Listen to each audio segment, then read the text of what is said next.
नमस्कार, times of Swaraj में आप सबों का स्वागत है और मैं हूं संतोष सिंह। और आज हम टाइम्स ऑफ स्वराज में चर्चा करने जा रहे हैं 2024 के लोकसभा चुनाव के 4 चरण हो चुके हैं। कई तरह की नैरेटिव सेट करने की कोशिश हुई, अपने अपने तरीके से, मंगलसूत्र से लेके, भैंस से लेके, भारत पाकिस्तान से लेके, पाकिस्तान को चूड़ी पहनाने से लेके हर तरह की नैरेटिव सेट करने की कोशिश हुई है।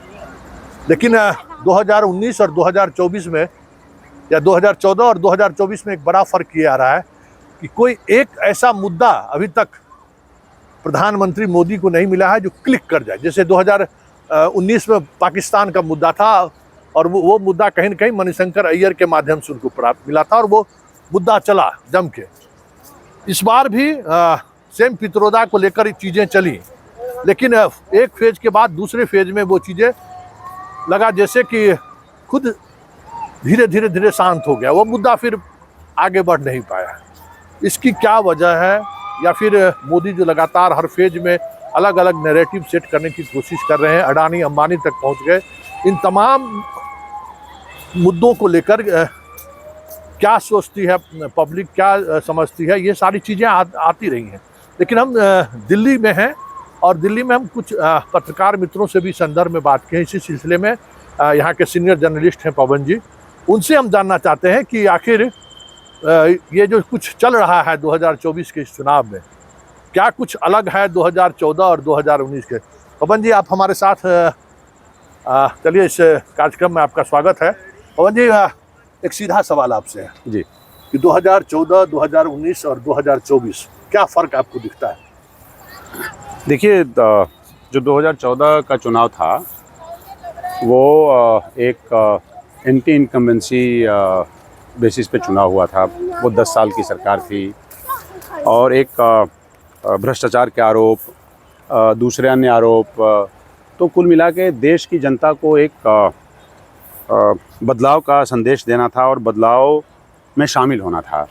सो 2014 का चुनाव तो क्लियर कट जब ये था कि prime minister candidate Modi ji हो गए और फिर उसके बाद जो बहुत मतलब फियर्स चुनाव हुआ और दशकों बाद ये आप लोगों को देखने को मिला कि एक स्थिर सरकार आई, मेजॉरिटी की सरकार आई। तो आप 2014 के चुनाव को आप समझ सकते हैं कि वो उनकी बदनामी के ऊपर आई हुई एक नई सरकार थी। 2019 का जो चुनाव था वो ये था कि सरकार कंसोलिडेट करना चाहती थी और 5 साल में जो मोदी जी ने काम किया, जो पॉजिटिव काम किए और जो ऐसा काम किया जिससे जनता सपोज करिए कि कन्विंस नहीं थी और वो अनस्टेबल वोटर्स हो सकते थे, तो उसके लिए बड़ा प्लैंक पे उन्होंने काम किया। सरकार को पुलवामा का फ़ायदा हुआ, हिंदुस्तान पाकिस्तान का फ़ायदा हुआ, दूसरे जो और मुद्दे थे उन सब का फ़ायदा हुआ। पर आप जब देखिए जब चुनाव में आप घुसते हैं ना, तो होता क्या है कि एक मोटा विषय था उसमें। जैसे पुलवामा हो तो उसके बाद बन गया, वो समझिए कि एक पूरा एक बड़ा ओवर आर्चिंग इशू था वो। उसके अंदर आप रीजनल इश्यूज़ थे, उसके अंदर आप समुदायों के बीच की बात थी, उसके अंदर देश का एक चरित्र बनाना या पूरी दुनिया में भारत की जो पोजीशनिंग है वो सब पे बात करना, वो सारे मुद्दे शामिल थे। इस बार की जब आप बात करते हैं तो जो एक सिंगल मुद्दा जो आप कहेंगे, तो सिंगल मुद्दा कोई ऐसा नहीं नज़र आ रहा है जो पूरे देश भर में काम कर रहा है। तो ये बड़ा फ़र्क है। और इस बार सरकार के पास चैलेंजेस ज़्यादा हैं क्योंकि ये 10 साल की सरकार है। तो अगर आपको कल को कोई पूछे कि साहब बेरोज़गारी पे बात करिए, साहब आप दूसरे बड़े मुद्दे पे बात करिए, जिसमें आप नुआंसेस में जाते हैं, जिसमें आप स्पेसिफिक्स में जाते हैं। जैसे मान लीजिए एक उदाहरण देकर आपको बताता हूँ। जब आप ये कहते हैं कि पूरी दुनिया में भारत की तस्वीर बदल गई है, पूरी दुनिया में भारत की इज़्ज़त बदल गई है, तो लोग आपसे सवाल कर सकते हैं कि साहब संयुक्त राष्ट्र संघ में हमें स्थायी सदस्यता मिल जाएगी क्या? जो बाकी दुनिया के रसूख वाले देश हैं वो आपको ज़्यादा वैल्यू करते हैं क्या? आपके पासपोर्ट की वैल्यू बढ़ गई क्या? एक इंडेक्स है जो ये तय करता है कि कौन सा पावरफुल पासपोर्ट है अमेरिका का या सिंगापुर का या दूसरे और भी हैं। तो क्या हम उस कैटेगरी में आ गए क्या? अगर आप इसका जवाब है हाँ, तो हमारी इमेज अच्छी बनी है। अगर इसका जवाब है ना, तो हमें लगता है कि उस इमेज में बनने में स्थिरता है। तो ये बड़े फ़र्क हैं। और इस बार के चुनाव में आप देखिए तो हर चुनाव के हर फेज़ के बाद परिस्थितियां लगातार बदल रही हैं, और जैसे जैसे आप आगे चुनाव में जा रहे हैं वैसे वैसे वैसे और फियर्स कंपटीशन बढ़ रहा है।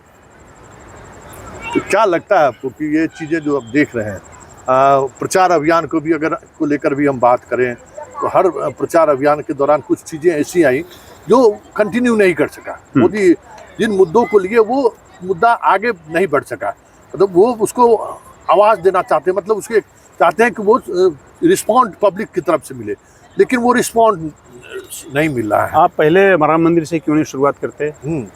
जब जनवरी में राम मंदिर पे बात हुई तो ऐसे लगा जैसे पूरा देश राममय है और इसका चुनाव में इतना बड़ा प्रभाव पड़ेगा।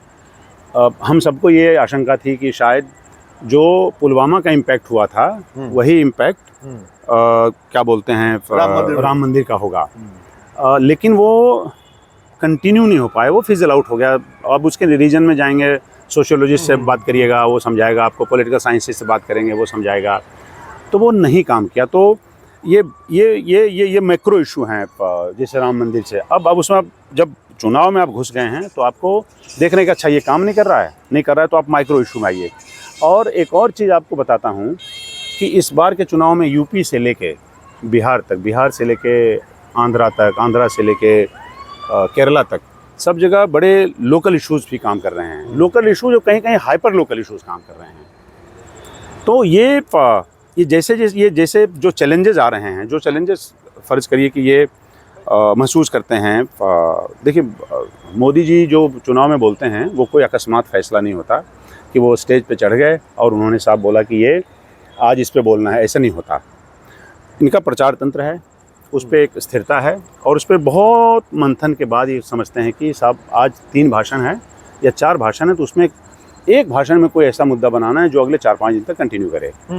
तो जो बांसवाड़ा में आपने देखा कि मंगलसूत्र की बात की गई, तो मंगलसूत्र की बात कोई अकस्मात नहीं हो गई थी, बाकायदा उस पर सोच समझ के कि साहब इसको करेंगे, एक कंस्टिट्यूंसी को सर्व करेगा। एक बात आपने खुद कही कि जो नेशनल इशूज है, मंगलसूत्र का मसला हो, बम मवेशी का मसला हो, भारत पाकिस्तान का, वो क्लिक नहीं कर रहा है। हम लोग भी देख रहे हैं कि बिहार में भी कास्ट फैक्टर जबरदस्त तरीके से चल रहा है, लोकल इशूज चल रहे हैं, जो प्रत्याशी हैं उनको लोग मार के भगा रहा है। तो मोदी को कहना पड़ा दरभंगा में कि आप प्रत्याशी को मत देखिए, आप हमको वोट करें। तो कहीं न कहीं ये चीजें मोदी को भी समझ में आ रही है।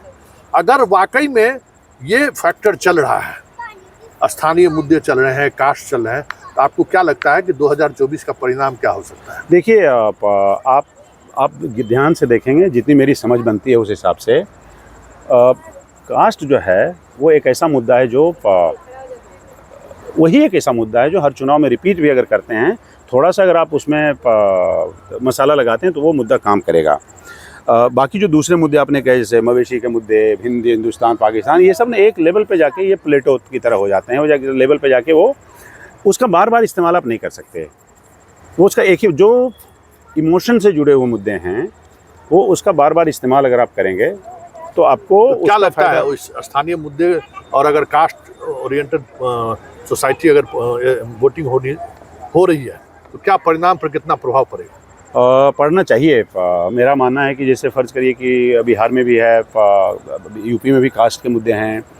बड़े टाइम बाद मुझे ऐसा महसूस हो रहा है कि जैसे 2014 के चुनाव में एंटी इनकम्बेंसी थी तो कास्ट के मुद्दे रहे होंगे यदा कदा स्पेसिफिक से यहाँ वहाँ, पर मोटे तौर पर आप देखेंगे तो एक एंटी इनकम्बेंसी चुनाव था। तो मोदी जी को चेहरे के तौर पे या नए आजमाइश के तौर पे इसका फ़ायदा उनको मिला। 2019 के चुनाव में भी कास्ट लगभग गौण था। इसमें जिस तरह से टिकट बांटे गए, खासकर जैसे बिहार की बात मैं कर रहा हूँ, तो आपको सीट के बारे में जैसे उदाहरण के तौर पे मुंगेर है, बेगूसराय है, औरंगाबाद है, जमुई है, सब जगह और उसी हिसाब से टिकट भी बांटे गए। आप देखेंगे जो प्रतिपक्ष की पार्टियां हैं उन्होंने बिल्कुल उस हिसाब से दिया कि चलो एक एक पर्टिकुलर कास्ट को जिसके ऊपर आरोप लगता है कि साहब यहाँ से ज़्यादा टिकट मिलता है, तो उन्होंने उसको एक तरह से स्कैटर किया और स्कैटर करके सबको सबका समावेश किया। तो सबका समावेश किया तो कास्ट के वोट्स में आप एक स्विंग देखेंगे और वो स्विंग किस हद तक प्रभावित करता है, वो काम कर रहा है। मैं ये मानता हूँ कि वो काम कर रहा है, किस हद तक काम कर रहा है डिपेंड करता है उस पर। इसमें परसेंटेज पे फ़र्क पड़ेगा तो सीटों की गिनती पे भी फ़र्क पड़ेगा। चलिए, बहुत बहुत धन्यवाद। हमारे साथ पवन जी थे। इन चीज़ों को समझने की जरूरत है कि बार बार जो कोशिश हो रही है कि नेशनल नैरेटिव पर चुनाव हो, पार्लियामेंट का चुनाव नेशनल नैरेटिव पर हो, लेकिन वो नैरेटिव सेट करने में ये कह सकते हैं कि इस बार मोदी कामयाब नहीं होते दिख रहे हैं। ऐसे में अगर स्थानीय मुद्दा और कास्ट पॉलिटिक्स प्रभावी हुआ तो फिर परिणाम आपको बदलता हुआ दिखे तो कोई बड़ी बात नहीं होगी। चलिए, इस कार्यक्रम को यहीं समाप्त करते हैं। फिर किसी नए मुद्दों के साथ हमारी आपकी मुलाकात होगी। फिलहाल हमें इजाज़त दीजिए। नमस्कार।